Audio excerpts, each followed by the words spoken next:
44 உணவு வகைகள் கூடிய பதார்த்தங்கள் கூடிய ஒரு பிரம்மாண்டமான விருந்துங்க. இதுக்கோசரமே கேரளா மக்கள் அந்த ஒரு மாதத்துக்கோசம் காத்துட்ருப்பாங்க. அது உங்களுக்கு தெரியுமா? ரொம்ப வாய்ப்பு கொஞ்சம் குறைவுங்க. இது பேர் ஆரமுள வள்ள சத்யான்னு சொல்லுவாங்க. அதாவது ஆரமுளங்கிறது விஷ்ணு தலம்.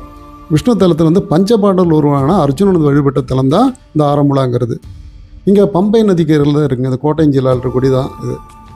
இங்கே நாங்கள் ஒரு மாதத்துக்கு முன்னாடி டிக்கெட் புக் பண்ணிட்டோம். தமிழர் பார்த்து நாங்கள் மட்டும்தான் 40 பேர் போன பஸ்ஸில் நாங்கள் 2 பேர் மட்டும் தமிழர்கள், மொத்தம் 38 பேரும் கேரளாஸ் மலையாளிஸ் தான். அவங்களாம் முன்னாடியே அவங்களுக்கு தெரிஞ்சு புக் பண்ணுறாங்க. இந்த சத்யா விருந்துங்கிறது ரொம்ப பிரம்மாண்டமான ஒரு விருந்துங்க. ஒரு மாதம் மட்டும்தான் நிகழ்வு நடக்கும். ஜூலை 25லேருந்து ஓணம் பண்டிகை வரைக்குமே. நாங்கள் திருப்பூர் 4 மணிக்கு, மாலை 4 மணிக்கு ட்ரெயின் ஏறி இங்கே பஸ்ஸு கிளம்பி போனாங்க. 10 மணிக்கு பஸ் கிளம்பி விடிகாலில் 3 மணிக்கு இந்த நகுலனோட கோயில் அங்கே ஒரு ஆடிட்டோரியம் ரெடி பண்ணி தான் அங்கே நாங்கள் 40 பேரும் குளித்து ஃப்ரெஷ்ஷப் ஆகிறதுக்கு எங்களுக்கு இடம் இருந்துச்சுங்க. அதுக்கப்புறம் வண்டி கிளம்பிச்சுங்க. வண்டி போகிற வழியில் கொஞ்சம் ரிப்பேர் ஆகிடுச்சு. சங்கனாசேரிங்கிற இடத்துலேருந்து அந்த வண்டி டிப்போ ஆள் உடனே ரெடி பண்ணிட்டாங்க. அங்கே நான் கரெக்டாக 11 மணிக்கு எல்லா கோயிலும் போனதுக்கப்புறம் 11-11:30 மணிக்கெல்லாம் நாங்கள் இந்த ஆரமலைக்கு நாங்கள் வந்துட்டோம். இங்கே நம்மளை வரவேற்கிறாங்க. செண்டமல்ல வச்சு வரவேற்றாங்க. நிறைய பஸ் நிறைய கேரளாந்து எல்லா ஊர்லேருந்து வந்துகிட்டே இருப்பாங்க. பாலக்காடு டிப்போலேருந்து வாரத்துக்கு ஒரு நாள் மட்டும் கிளம்புது. இந்த பஞ்சபாண்டவர்கள் பார்த்தீங்கன்னா ஆரணிவாசத்தின் பொழுது இந்த காடு 6 மாதம் நாடு 6 மாதம் இருப்பாங்க இல்லையா, அந்த 6 மாதங்களும் ஒவ்வொரு இடங்களும் சுற்றிக்கிட்டே இருப்பாங்க. அப்படி சுற்றின இடம் தான் கேரளாவில் இருக்கக்கூடிய இந்த கோட்டயஞ்சிலாவில் இருக்கக்கூடிய அந்த பஞ்சபாண்டவ கஷேத்திரங்கள் சொல்லுவாங்க.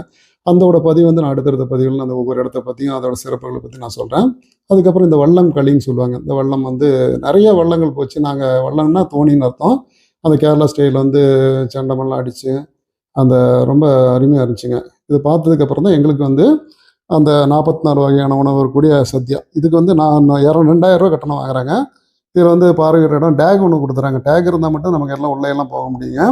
அந்த சாப்பாடு டேக் இருந்தால் தான் கொடுப்பாங்க. சாப்பாடு அந்த பேக்கேஜில் இதாகிடுது. சாப்பாடே குறைஞ்சி ஒரு 500 ரூபா வரும். அந்த அளவுக்கு சாப்பாடு ஒருத்து இருக்குது. 4 வகையான கேரளா பாயசம், அடப்பிரதமன் எல்லாமே கொடுத்துட்றாங்க. சாப்பாடு தான் பிரம்மாண்டம். கேரளா மக்களே இதுக்கோசம் காத்துட்ருக்காங்க. அப்படின்னா நம்ம எந்த அளவுக்கு உஷாராக இருக்கணும், தெரிஞ்சுக்கணும், தெரிய வேண்டிய இடம் தான். அந்த சாப்பாடு பற்றி இருந்தாலும் மலையாளத்தில் தான் போட்டிருக்காங்க.